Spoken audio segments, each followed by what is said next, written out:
Your time, we'll jump in. So my name is Jake Johnston. I'm one of the volunteers here at Camp Leo and Connected, and I'm so thrilled to be part of the Remix conference this year. My job is to give you some administrative overview of what's going to happen today, and then do a brief introduction for Congresswoman Schrier and turn it over to her. From a housekeeping standpoint, please know, all of you wonderful panelists who are here on the call today, that there is a Q&A button at the bottom of your screen. And the Q&A button is how we're going to use this meeting today so that all of your questions can be submitted to Congresswoman Schrier. The majority of her time with us today is going to be responding to conversations and questions that the community has. So please put those questions into the box, and we will get to as many as we humanly can in the time that we have available to us today. And also, following our meeting with Congresswoman Schrier today, please stick around. So at 11 a.m., the next session on the Camp Leo Plus Connected Remix conference today is an advocacy presentation at 11 a.m. with Maddie Johnson and myself. And we'll be talking about what advocacy is, who are the groups that are involved in advocacy, and kind of where are their particular strengths and their focus points. And then also, what can you do to elevate your own role in the advocacy world for people with type 1 diabetes? And so with that, let me give a wholehearted welcome to Congresswoman Schrier for joining us this morning. For those of you who don't know her, Congresswoman Schrier represents the 8th Congressional District in Washington State. It is a sprawling district that extends from Renton and Maple Valley in the south, kind of all the way to Ellensburg and Wenatchee in the north. She's got both Mount Rainier and Lake Chelan, which makes it probably the most beautiful district in the state of Washington. Maybe Mr. Larson would argue with you on that point, but I think you could take it. Congresswoman Schrier was elected to Congress in 2018, so she is still in her first year in Congress, and she did not hold elected office prior to that position. Instead, she comes to us from a medical background. She was a practicing pediatrician here in the state of Washington in Issaquah, and is the only member of Congress who is both a woman and a doctor. So that gives her a unique perspective on many of the challenges that face the healthcare community broadly, but the patient community specifically.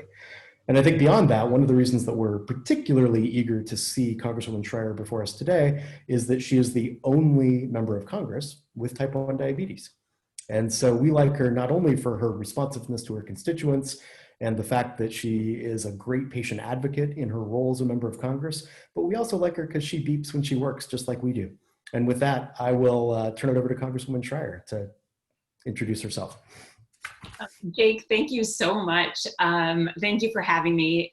You're right. I'm the only woman doctor in Congress. There's actually one other member of Congress who has diabetes, but I don't know if he discloses that or not. So I'm certainly the only one who everybody knows has diabetes. And I think that's put me in a place, especially as we talk about things like the cost of insulin and people with pre-existing conditions, where my constituents really value my being here, but also members of Congress really value my being here. And I think it helps the diabetes community, especially, I would say it's really like parents of young children who are worried about their kids' future. I think it helps them see that, like, the world is your oyster. You can do whatever you want. I'm not saying that being a member of Congress is like, the height of what many people would want, but you can be a doctor, you can do this, you can look at Jordan Morris, you can be a soccer player, like that. Really, you don't have to limit your life. And I think that's really important for people to know. Now in Congress, first of all, one of the reasons I ran in the first place was because of attacks on the Affordable Care Act and the threat of taking away protections for people with pre-existing conditions. And that was coupled with being absolutely flabbergasted by what I would consider really abusive practices by the pharmaceutical companies jacking up the price of insulin. And we've all felt that. Unless you've had diabetes for a very short time, we have all felt that. So I'm thrilled to be here. I am on the executive committee of the Congressional Diabetes Caucus, together with Diana DeGette and others. And like I said, those were a couple of the things that really triggered me to run. For me, Humalog insulin, I started, 25 years ago, like right when it was new, and it was about $40 a bottle. And that same exact insulin is now $300 a bottle. And there's no reason. It hasn't changed. Manufacturing hasn't changed. There's been no new requirements. To me, that seems like simple price gouging. And if you look at what's happened with Humalog and Novolog, they have shadow priced and gone up and up and up in concert, essentially wiping out competition or having anti-competitive pricing. And that's why it was so important to me to come in and pass and get through the House, the Senate, and the President, the Protecting Access to Biosimilars Act. So this basically says, it just makes it easier to speed the path to a generic insulin. In many ways before, being able to run the test, to do the studies to get an insulin to market was cost prohibitive. And so it really discouraged generic insulins from coming to market. And then the FDA made a rule that would allow a little easier regulations, and my bill codifies that into law. So it doesn't change from administration to administration. So that should lead to less expensive generics. Now, we are all wise to this and know that just because you have a generic does not necessarily mean that it is less expensive. Sometimes it is the same company that produces the name brand and the generic. And so we still have to be careful with this. And that's why as a Congress, we passed the HR3, it's the Lower Drug Prices Now Act. And I don't know if any of you are following this, but it basically, the biggest piece is that it finally gives Medicare, the biggest purchaser of drugs in the world, to negotiate the cost of prescription drugs. Because we're paying on average 4 to 5 times what other countries pay. For our insulins, $300 here, $50 in Canada.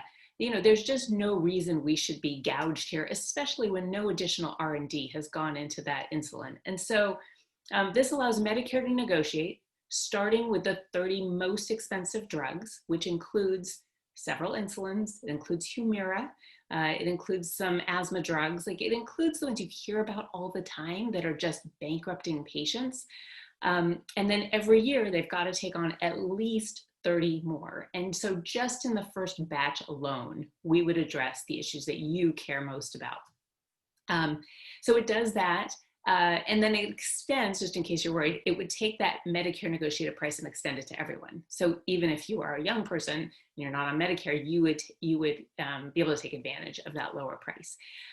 That is stuck on Mitch McConnell's desk, just so you're aware of where it is in the scheme of things. But if we have a change in circumstances in Washington, D.C., this has broad public support. In my district, everybody wants pharmaceutical companies held accountable, to have to justify high prices, for us to not be paying the highest prices in the world to subsidize this market, and seeing CEO pay just skyrocketing. And so this has a tremendous support, and I think it will be one of the first bills we pass, hopefully, in the next Congress. The other thing that I wanted to talk about is the ACA, the Affordable Care Act. And I know how important that is, I presume, to all of you, because it offers protections for people with pre-existing conditions. I mean, I assumed for my whole, teenage and up life that I would always have to work for someone else to have insurance, that it was not going to be possible for me to, hang up my own shingle as a pediatrician, or, if I were a creative person who had any artistic abilities, to become an actor or whatever else, because of that pre-existing condition. And so the ACA was a tremendous jump forward and a starting point, but there are still wrinkles to work out. And we also passed bills to bring down the cost of premiums and to expand access and expand Medicaid. That is also on Mitch McConnell's desk. But now we have a new threat to the ACA, which is this lawsuit that I think you're all hearing about, that the state of Texas has sued to call the entire Affordable Care Act unconstitutional. And the Department of Justice in this country, the Trump administration, the Department of Justice, that is supposed to uphold the laws of the land, instead has joined and supported this lawsuit to overturn it.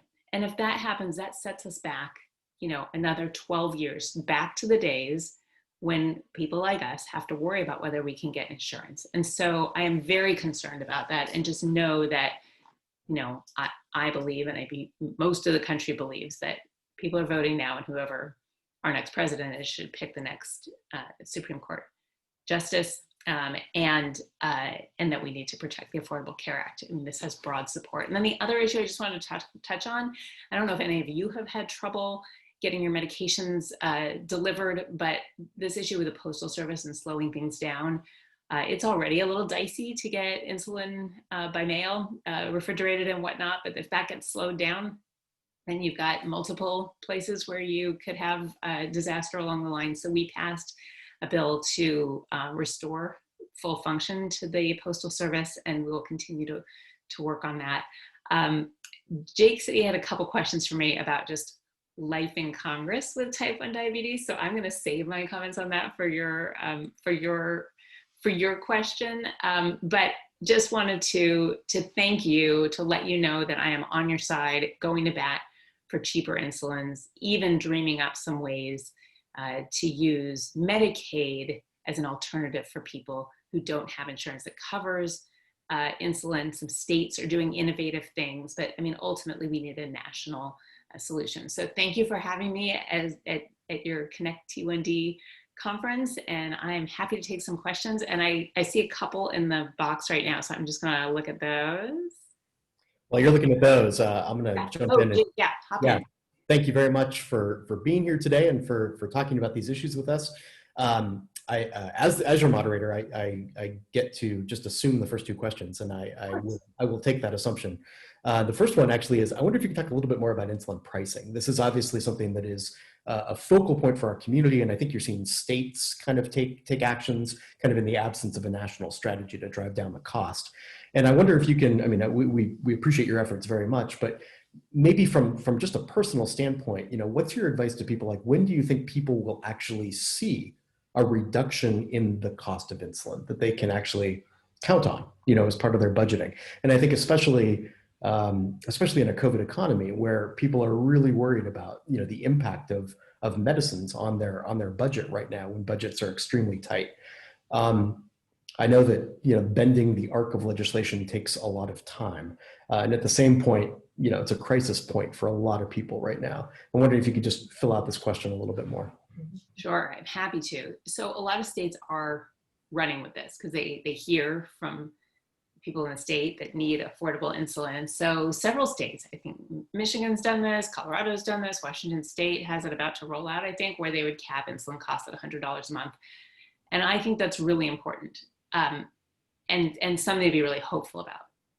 The problem is that, that's an awful lot of burden on the states, because the states are then just paying through the nose for insulins that cost too much. I mean, I hope I'm not being too opinionated here. It just seems to me that you're just transferring who's paying, but that ultimately we all pay taxes to our states, and then our states are using that money to pay egregious prices for insulin, and then they're not able to support other things in the state like education, fire departments, whatever it is that also needs support. So I think it's a stopgap measure, and what we really need is to pass our bill, specifically the one to bring down drug costs and let Medicare negotiate those costs.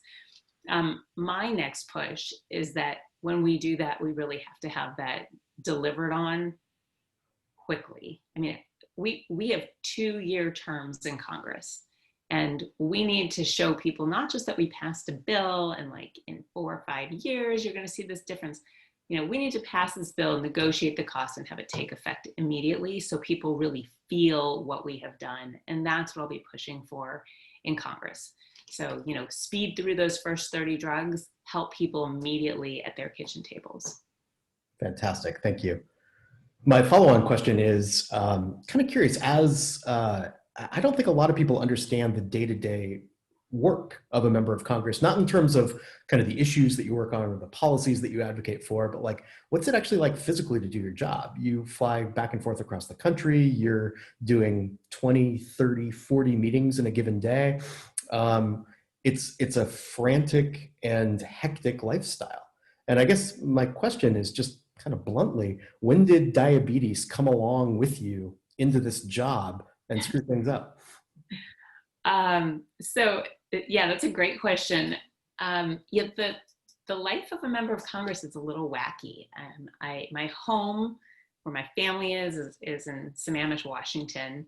But in normal times, I'm gonna like set COVID times aside, but in normal times, Monday morning, I wake up at about 5 o'clock. I get on an 8 o'clock flight to DC.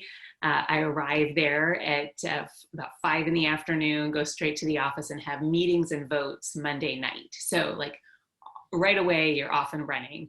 Long days, Tuesday, Wednesday, Thursday, sometimes Friday I've never seen a calendar like this. It's like you can have 3 meetings scheduled at the same time. And so sometimes you're taking meetings in the hall while you're in a committee meeting. Sometimes you're running to the floor to vote and then trying to get back in time for at least the second half of a meeting. It's pretty crazy. And it's not unusual to have 20 meetings in a day, plus voting, plus committee hearings and markups. And so it's a crazy day. I have to, of course, I always carry something for low blood sugar because that's always the threat, right? But for me, the game changer has been having a closed loop. It's released a whole chunk of my brain that used to think about diabetes all the time. Where am I? Am I headed up? Am I headed down? So to have a continuous glucose monitor and a closed loop system just lets it do a lot of the thinking for me. Of course, I still check. Of course, I want to know if I'm headed up or down, but food's always with me. There was one time right at the beginning where I didn't have food with me for whatever stupid reason, and I was going to a confidential briefing. And for a confidential briefing, it's in a special room, and you have to leave your watch and your phone in a little box outside of the auditorium. So all of a sudden, I don't have that feedback of where my blood sugar is. And it was, well over an hour meeting. And I checked right before and I saw, the 2 arrows down. I was like 100. I just run across the Capitol. So my team actually had to come and bring me an orange juice. So that's the only time I've had a real crash, which is shocking because you end up walking about 5 miles a day just around the Capitol. We all need a team. We all need a team. Yeah, it's great to have a team. So that worked well. Anytime I go to a confidential briefing, though, I get a little nervous about not having my readout on my phone with me. Other questions, Jake, or should I hop over to the box here? Hop into the box and Okay. Respond to the crowd. So what are some of your favorite ways to advocate for yourself at work, and do people usually understand? I tend to not,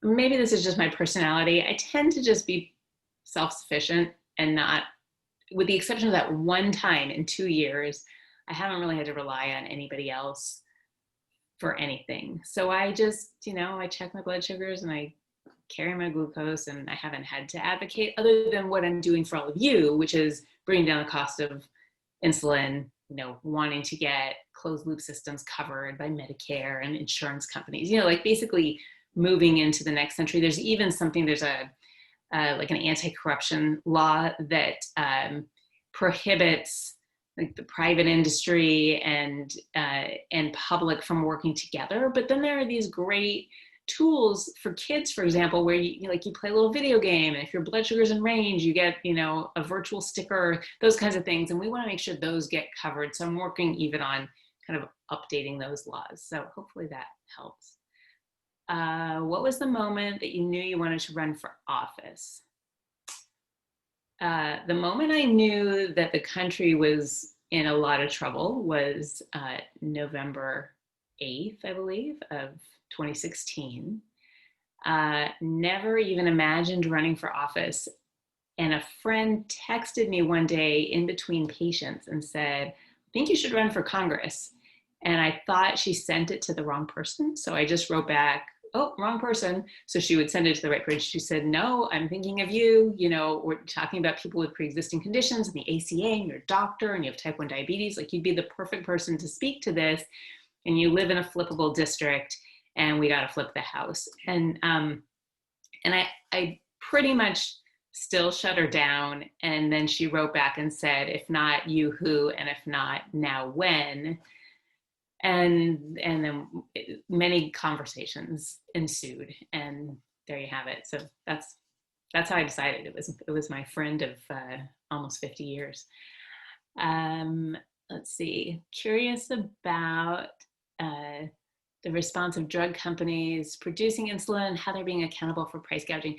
That's a great question. You know, I'm not even on the committee that's gotten to do those hearings. My understanding is that they are not being at all transparent. They're not opening their books. They're not letting the Energy and Commerce Committee really see what's going on. Like there is this, they won't open their books and say how much they're actually spending on research and development, where that money is going and why the prices are so high. So I don't really have an answer for you, other than I know that my colleagues are looking for that answer.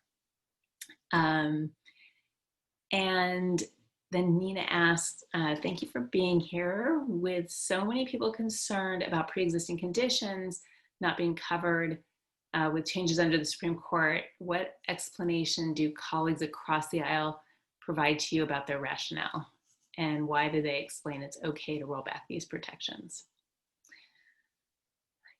I think there's a lot to explain these days, not just this. I just think there's a lot to answer for and to explain, and it's been very frustrating to see party put over country right now. I'm wading into territory where I probably shouldn't be, but on that particular issue, the talking points that I've heard, not in conversations, but as I listen to talk shows, is that there's this rhetoric like, oh no, of course we'll protect people with pre-existing conditions. Of course people up to 26 will stay on their parents' insurance, which is a bunch of baloney.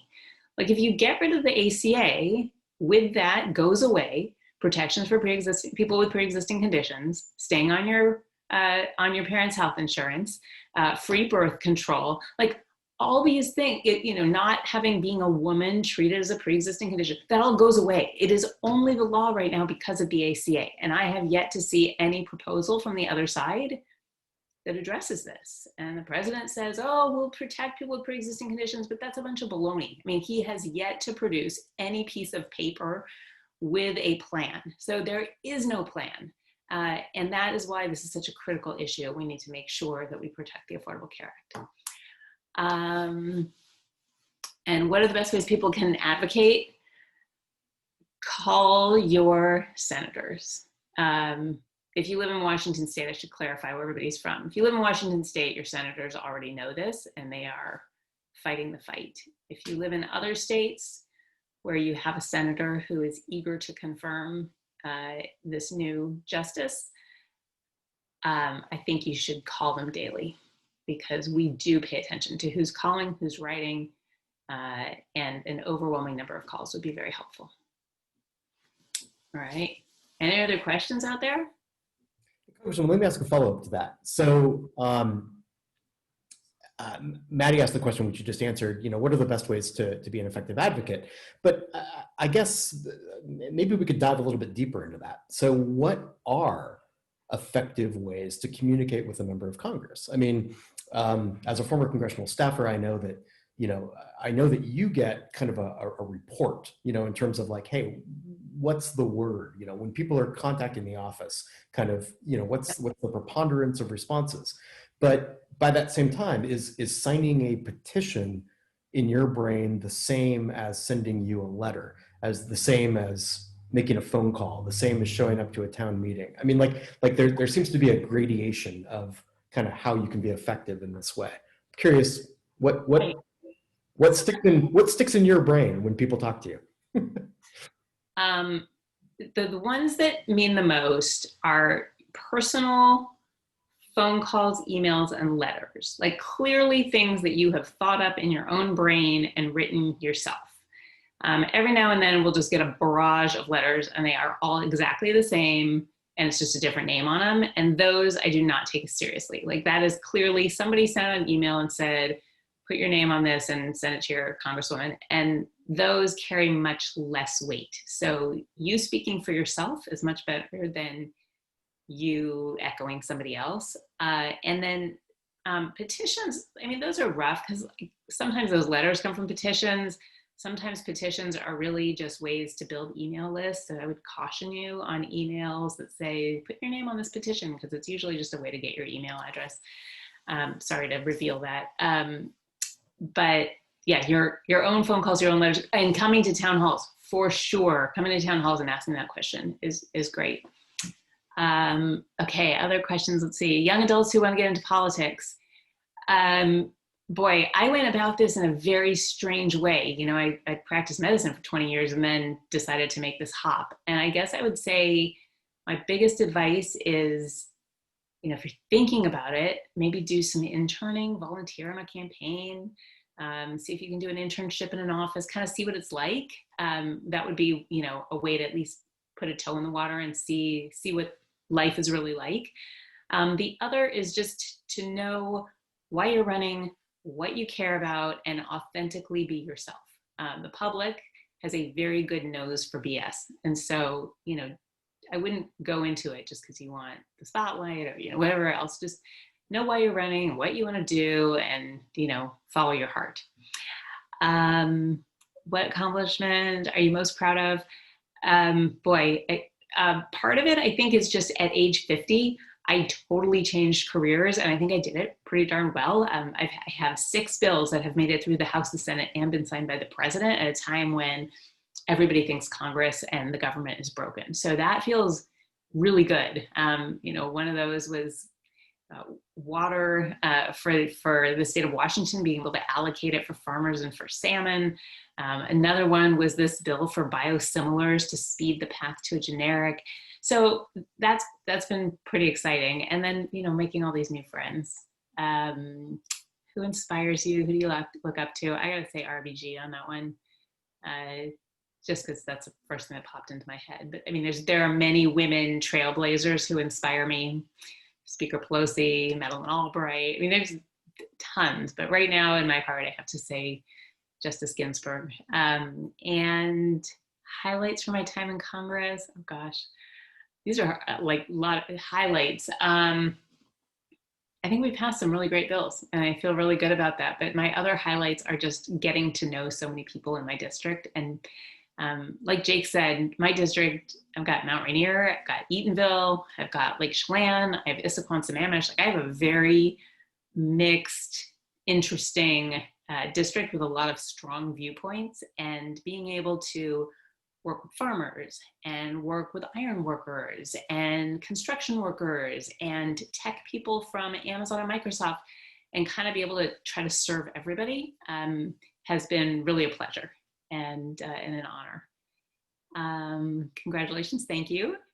And have you heard about the prescription manufacturing bill, SB 852 in California? I have not, but I think it's a cool idea. And state manufactured prescriptions is what you're asking for. You know, I think, or what you're asking about, I think that this whole issue with COVID has brought up some serious issues to address with how reliant we are on foreign countries.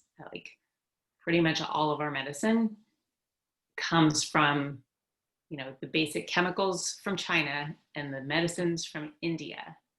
And that's a pretty precarious place to be as tensions escalate with China and as we deal with a global pandemic. And I just think that, I mean, that's a really interesting notion to have our own states, our own government manufacture medications. So I don't have a real comment yet, but I'm intrigued. I'm considering contacting senators and representatives in other states. How effective is that? I don't, what do you think, Jake? You were a staffer. Not so effective. Regrettably no. Yeah. We represent our districts and our states, so that's who I listen to. So, you know, if a bunch of people from another state contact me, those pretty much go in the wastebasket. Congresswoman, I'd like to interrupt with a question, using my prerogative as one of the three screens that people can see. There's a question, I think, in our community that is foremost in our brains, and that is, you know, as a member of Congress with type 1, I need to know, have you ever voted low?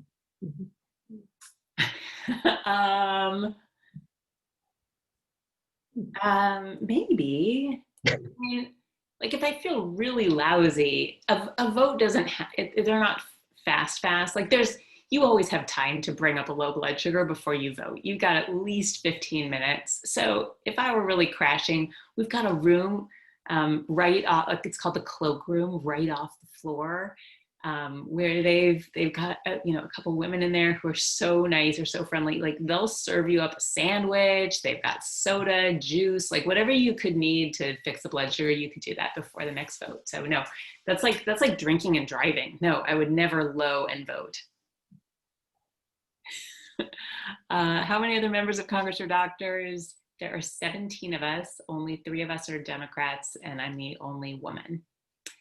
And besides working to reduce the cost of insulin and helping to keep the ACA, do you see other things that our government can do to help the type 1 community?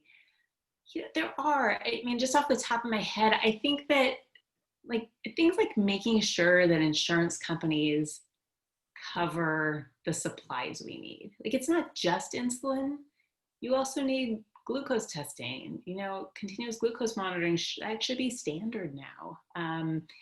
Closed loop system, as they get better, like these things should become standard, and they shouldn't depend on how good your insurance is. Like Medicaid ought to be covering these things too, because Jake and I were talking about how much of a game changer it is to have a closed loop system, and ultimately that pays off later with fewer complications. And so I think those are some places where we can make a big difference. Have I ever made a mistake in Congress, and how did you get back up again?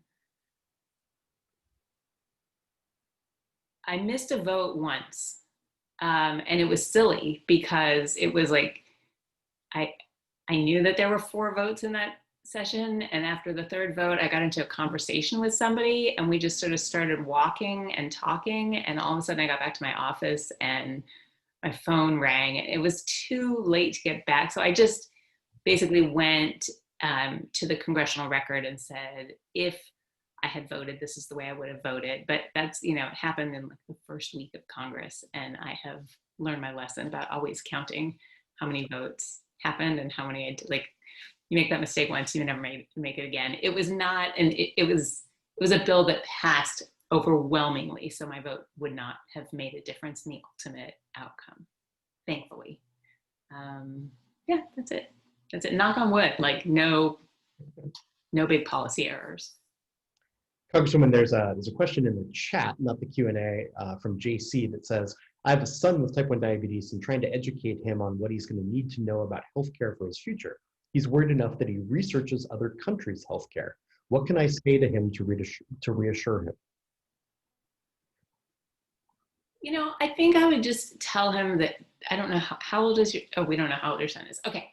I would first just say, some things can be just too big and overwhelming to have to really focus on right now. Like take care of your health, exercise, eat well, check your blood sugars, like take care of your world, and know that the rest of us are continuing to move the ball forward on making sure that everybody's covered, that we bring down the cost of medications, that we make it so that, like globally, the system works. So just have him focus on being responsible and, taking care of himself. And I think there's still a question in the Q&A from Maya. I'm not sure if you got the chance to see that one. Maya, do you, you have the unique perspective of being both T1D and a physician. Do you feel insurance companies should be limited or simply not allowed to deny or determine types of insulins, pumps, treatments just because of their price and not what's best for the patient? I think that the doctor should decide what patients need. And I think we should always have an eye on price. I mean, if we have 2 insulins that do essentially the same thing and one costs much less, that's the one that we should be prescribing, partly because, we vote with our consumer choices. But that's a decision that should be made by a doctor and a patient together. Like there's multiple pumps out there. How do you know which one's right for you? The insurance company doesn't know. Your doctor and you figure it out. So I hand that back to the doctor and patient. And is there some bipartisan support among the doctors for House Bill 275? I don't remember here we go. The Medicare prescription drug Price Negotiation Act, the one I was talking about before. So we had a couple Republicans come onto the bill with us.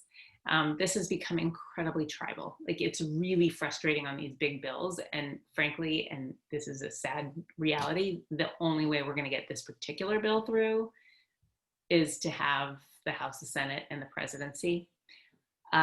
Even though the things in that bill are things that our president has said. You know, he said we're going to negotiate the heck out of prescription drugs. We're going to cap costs for seniors. You know, all those things are in his rhetoric, but it's still inexplicable for me. I've been in Congress now for almost 2 years, why this is so partisan, because it really shouldn't be. The only other issue I can think of is that when you take money from big pharma, then you are less likely to vote for a bill that will cut profits for big pharma, which is why I take no corporate PAC money. And I think no members of Congress or Senate or president should be taking corporate PAC money. I think there should be nothing in there to shade our decisions other than the best interests of the people we represent. Congresswoman, I have a question. Because you didn't have a background as an elected official prior to serving in this role, maybe the question's like, what were your expectations maybe for the job that were changed as a result of the reality of the job? Like, what's that delta between kind of what did you think it was going to be versus like, oh my gosh, I had no idea it was actually this? Yeah, I had very little idea, and I also had very low expectations. Like, in many ways, I just wanted to be able to put some brakes on a really bad direction. And it's just been, you know, like perk after perk to be able to feel like I'm making a difference with so many of these bills. Surprises, people in Congress are super nice. We're like family. We're all regular people. I had never met a member of Congress until I ran for Congress.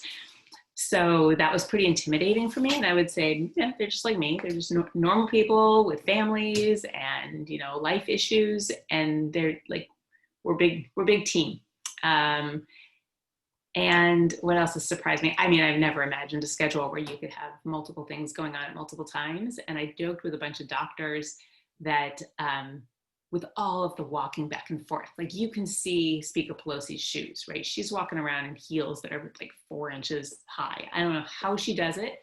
But like I said, I'm walking 5 miles a day. And my big frustration is that I can't wear dance goes like I wore in medical school and in my medical job. So yeah, hope that helps.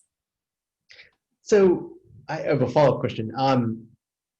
What's as you've obviously had multiple careers at this point where you've had an astounding level of success in your career, and I'm curious, just as a person with type 1 diabetes, kind of what are some tips and tricks that you have for like being a professional on the go person with type 1? Do you have any like outside of the manual tips and tricks? What's your go-to low blood sugar treatment? I'm a Skittles guy myself. I don't know what you use. Skittles would be good because they don't melt.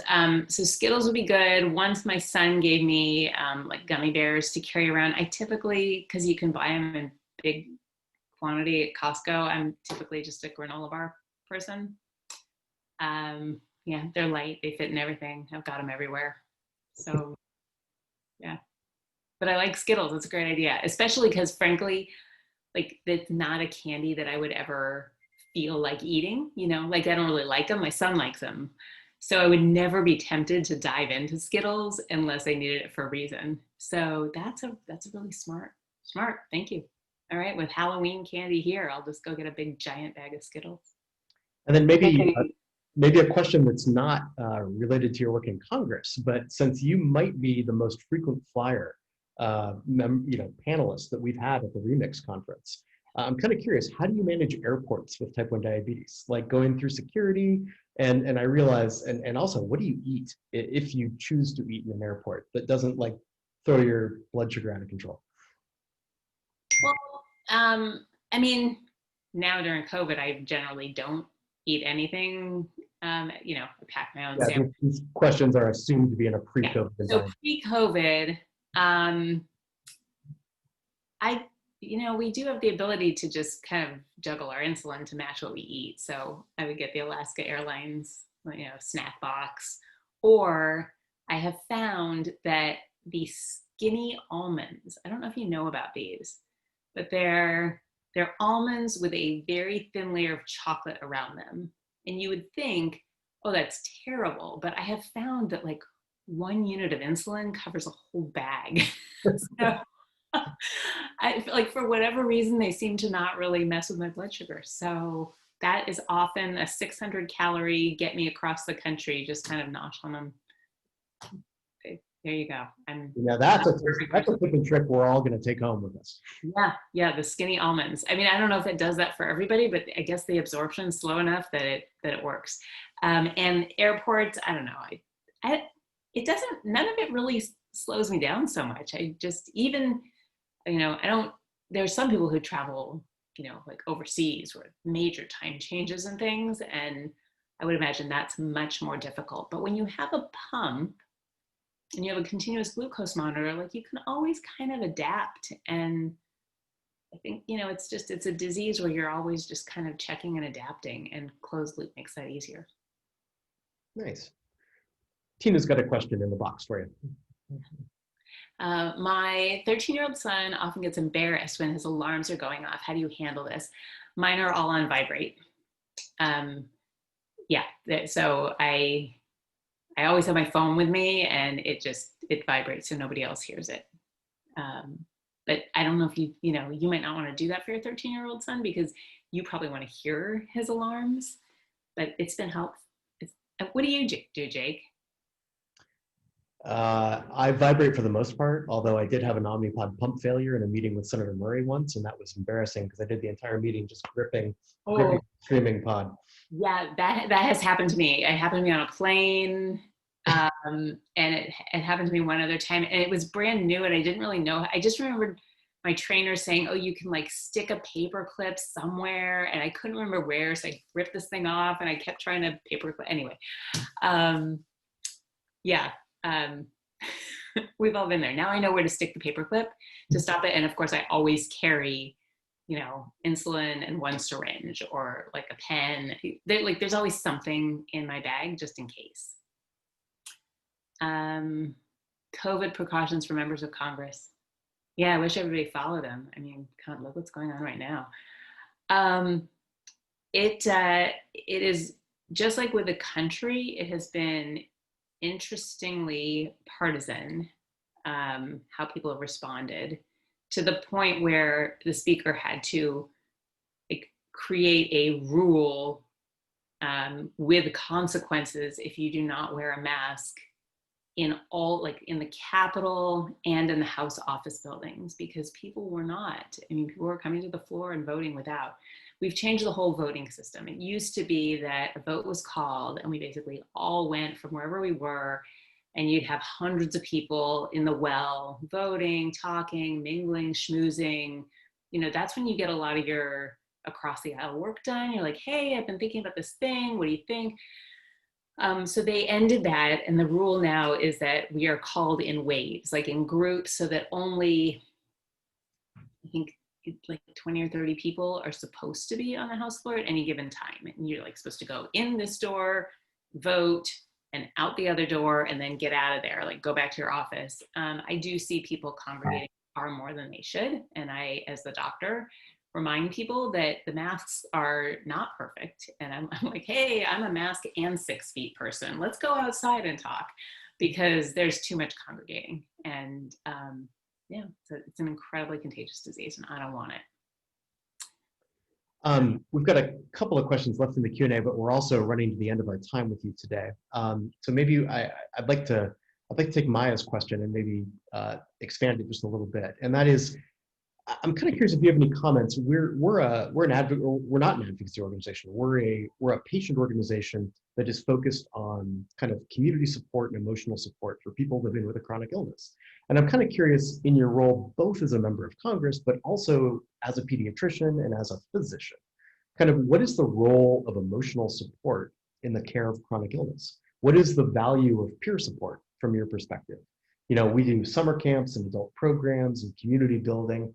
And I mean, we think it's a good idea, but I'm kind of curious if you, based on these different parts of your professional experience and different parts of your life experience, kind of what you see that being.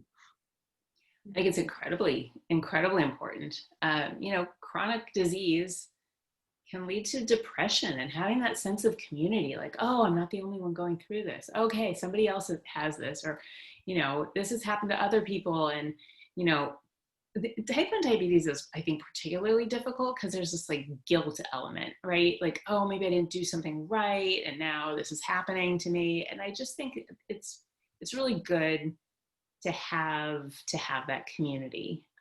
Now, I guess my only other comment would be that sometimes when you have people who are going for a community, there can be like a more sullen tone that you might not hear from people who are just like, yeah, doing fine, everything's good. So you may get a sense that things are, maybe more difficult than they are, and like you don't have the benefit of polling, right?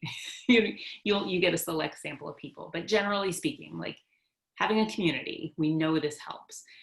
Fighting loneliness, like we know that loneliness is a big risk factor for health complications, heart attacks, death, like all those things. And so having your community, hold on to it. It's really great, really important. And you're not the only ones. Type 1 diabetes, what is it, like 1 in 1,000 people? How many people have type 1 diabetes? You'll know this, Jake. I don't know. I'm sorry. All my friends. And it's the, the numbers are going up. It might be something. Oh, here we go. 5% of the population? No, 5%. I think it's 5% of diabetes diagnoses are type 1. Oh, okay. Yeah, that's true. I think in terms of how common type 1 is, I mean, I'm thinking about my patients, which would not be a perfect sample, but I think it's somewhere between like 1 in 500 and 1 in 1,000. So there's not a ton. And if you're, a kid in school, in elementary school, you might be the only one. So it's nice to have a community online, so you're not feeling like you're the only. Well, we're a community that has moved online, and we exist online, but we're really excited to do things in real life. Our summer camp programs have hundreds of kids that come through them every year, and they operate right in your congressional district. We've got an adult retreat that is like summer camp for adults, except with an open bar. And we've got lots of other programs throughout the year that bring people together and help us build community and stay strong. I worked at Camp South one year. Oh, yeah. Yeah, which is just great. It's really fantastic. The other thing, by the way, I met Justice Sotomayor. It was such an honor. I got to be one of the keynote speakers at the American Academy of Pediatrics conference. She was the other one. And so we got to meet. We both have type 1 diabetes. And she wrote a book called, I think it's a children's book, like Just Ask. Like, it's not such a big deal. Just ask me why I'm taking a shot. Just ask me why I'm poking my finger. And I think that's a really good way to, I think my message to a lot of kids who had something that people would, that classmates would like look at or point at or whatever, is just to get out in front of it and say, hey, you might be wondering what this birthmark is on my face. And, I was born with it. It's totally normal. It's not contagious. And here's what it is. And like that just diffuses things. And I would say the same thing about diabetes. Like, you might be wondering what this thing on my arm is or what this beep is. And here's what it is. So there's other things to think about. Path to become a doctor. My doctor as when I was a teenager was Fran Kaufman, and she was the first woman doctor I had ever met, and continues to be a friend, and just she's a lovely woman. Okay, go ahead, Jake. Well, Congresswoman, I was going to respect the amount of time that you've taken with us today, and I was just going to say thank you so much. It's great for our community to know that our community has expanded into the halls of Congress, and it's good to know that we have somebody, frankly, looking out for these interests. We appreciate your time, we appreciate your attention, and mostly we appreciate your advocacy on behalf of not only the type 1 diabetes community, but the patient community in general. It's great to have you in Congress, and we're so glad that you took time to spend it with us today. Thank you so much. Thank you to all of you for spending your time on Saturday with me. And thank you, Jake. It's wonderful to see you again. And best wishes, everybody. But we've also identified a new thing in Zoom, which is instead of clapping for our summer camp programs, we identified that instead of clapping, we would just do this with whatever finger was your favorite to test your blood sugar on. So I will give you. Have to move that. Okay. I will give you my favorite. Here we go. Left hand for me. You're a middle finger. I'm a fourth finger. So this is our. And a fifth finger for Catherine. Okay. Yeah, but my real favorite. The real favorite, I don't know if I can get my jacket off. The real favorite is the CGM. The fingers no longer have the calluses that they used to have. No, it's amazing. No, what will happen when, somebody has to look at my fingerprints? They won't match anymore. All right. Thank you so much. Bye. Thank you so much. I know. All right, if you are still on the call, please join us for our next session where we continue our conversation about advocacy with Jake and Maddie Johnson. You can find that link on the website, and I will make sure that that's posted on our social media as well, so you can find it quickly. We'll see you all again in a moment. Thanks to everybody for joining us today, and thanks for the great questions for Congresswoman Schrier. We'll see you at 11 o'clock. Yeah, thank you all.